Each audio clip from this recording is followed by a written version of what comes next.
Markus, as long as you got your personal space, you know, you guys are playing shorthanded, playing without Greg and Ed, and, you know, coming off a couple losses last week. What does this victory kind of say about your team? I think it was just a great team win. You know, we dealt with some adversity, having a couple losses in the past week. So just coming together as a team, really kind of reconnecting with each other, dedicating ourselves to this team and to the game. So I think, you know, with the adversity we faced, I think it was really good for us to grow and grow closer as a team. So we look to just build off it. We know that our work is far from finished, and we're just looking forward to coming back tomorrow and really just getting back to work. Coach, I don't know how much you could talk about Ed, but do you anticipate him coming back this season? No, it's hard to say. You know, we'll play it by ear. Playing without Ed and Greg, your team came out pretty sharp. How did you feel your team was ready to play in this one? I thought our guys were ready to play. I mean, first of all, you know, we have great respect for the Xavier program and their coaches and their players, and our guys, you know, appreciate, you know, having been through just a brief stint of the Big East season, how valuable each and every game is. And I thought we really prepared well, and we had a very business-like approach to the game. And as a result of that preparation, our execution was really good. So, you know, every win in this league is gold. They all count as one. But I thought our guys played a complete game. And then, Coach, your team had 17 second chance points from the Seton Hall game to today. How have you seen your team be a little bit more aggressive on the defensive end? On the offensive glass? Yeah. Yeah. You know, I thought our guys really made a concerted effort to go.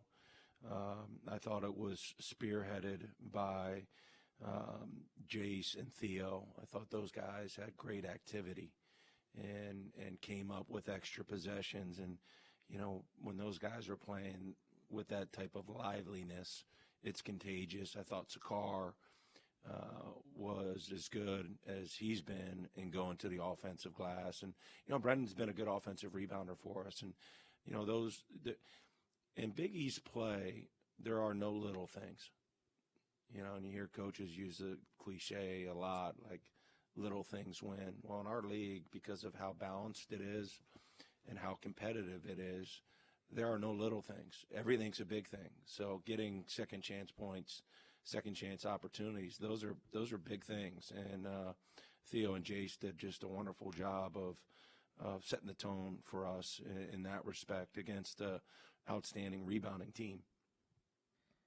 Question for both of you. It seemed like, in addition to offensive boards tonight, you also attacked the basket more off the dribble. Was that taking advantage of mismatches against Xavier, or is that something you're trying to do more as an offensive philosophy going forward?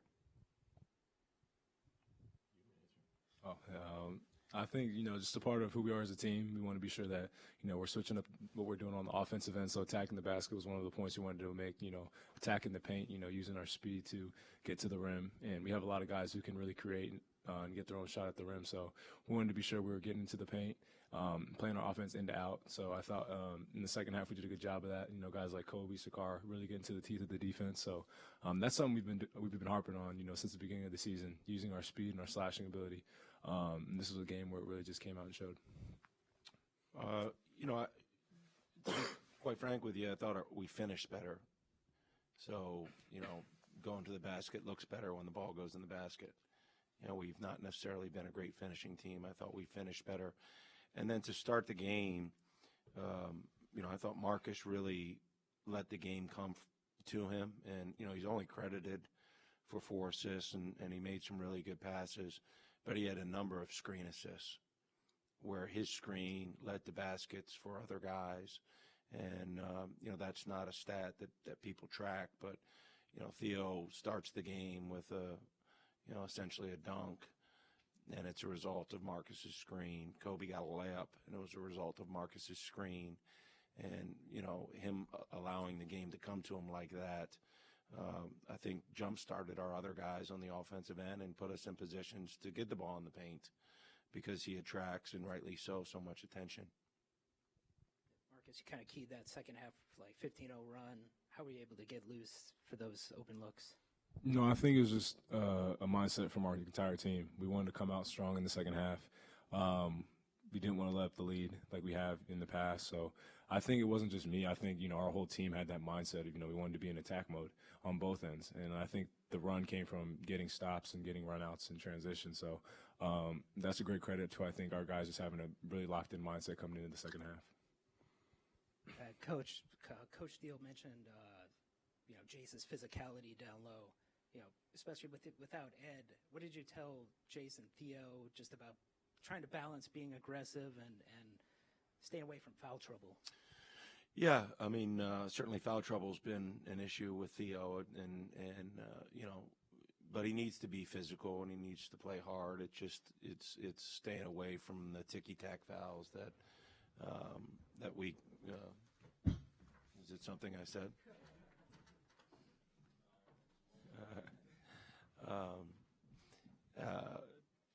But we want those guys to be physical. They need to be a presence, and both those guys, as a two-headed monster tonight, were a great presence for our team. I mean, they combined for 15 rebounds, and they were really, both guys were really good. Couple quick things. Status update on Greg Elliott. Yeah, again, it's game to game. I love Greg. My heart aches for him that he's not out there. I mean, he's probably our most consistent sub. But we have to follow the lead of the doctors, and it's just going to take, I think, a little bit of time before he gets the go ahead. We had a great chance to talk with Wes before tonight's game, and you've had a chance to follow his progression as an assistant coach into the NBA, et cetera, et cetera. And he made a point to say that you've done a great job of connecting not just with him, but with a lot of the alumni of the program. Talk about Wes and his meaning to the Marquette program as you see it. Well, I have so much admiration for Wes and so many of the guys who wore the jersey before the guys currently wore the jersey.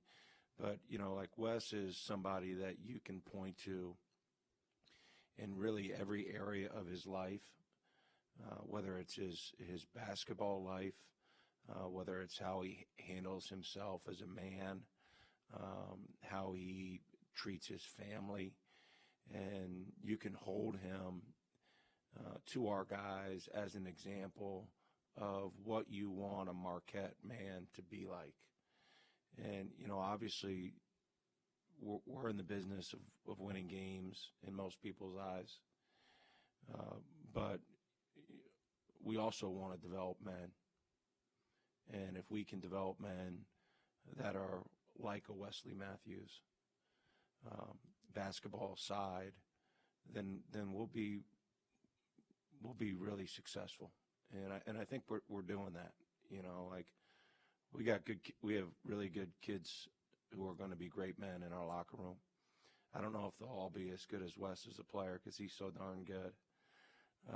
But I hope they grow to be the man he is when they're his age. And then Big East home teams are combined 14-9 this season. How much confidence does your team have to have traveling to Georgetown Saturday? And talk about the importance of home wins in a league like the Big East. Yeah, I mean, I really think every win's gold. The league is a grind, and certainly, I think every year in the Big East you have to try to protect your home court to the best of your ability. But if you can get a road win, boy, that's been hard to come by, and it's because the teams are so good and home courts are so good. So, we'll have our hands full with Georgetown. I think Patrick